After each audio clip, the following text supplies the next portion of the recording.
Hey everyone, আজি বনাম local মুৰ্গী মাংস আৰু কেনেকৈ বনাওঁ দেখুৱাওঁ। এয়া লোকেল মুৰ্গী 1 কেজি আছে। তাৰপিছত পিঁয়াজ আদা নহৰু মই ধুনীয়াকৈ এইখিনি মিক্সিত পিচি লৈছোঁ। তাৰপিছত বিলাহী আৰু আলুখিনি মই ধুই লৈছোঁ ধুনীয়াকৈ।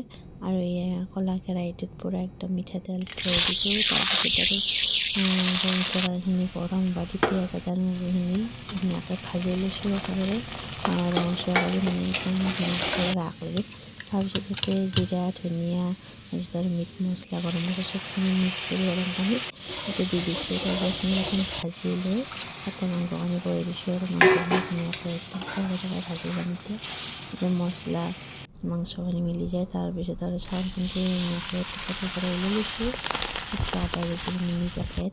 তাৰপিছত আৰু এয়া জিৰা মানে ৰাইচ আৰু জিৰা ৰাইচ নে বাচমতি দৰে অলপমান নান আৰু কি বা গম নাপাওঁ। তাৰপিছত আৰু সেইখিনি কাটি লৈ এইখিনি ৰিফাইন তেল দি ভাজি লৈছোঁ। আমি ঘি ব্যৱহাৰ নকৰোঁ পোলাওত, যিহেতু ঘিটো মানে নাখায় আৰু সেইকাৰণে। আৰু এয়া আমাৰ ধুনীয়াকৈ চাউল ধুই থোৱা চাউলখিনি মই ধুনীয়াকৈ ভাজি ল'ম আৰু অকণমান নিমখ দিছোঁ।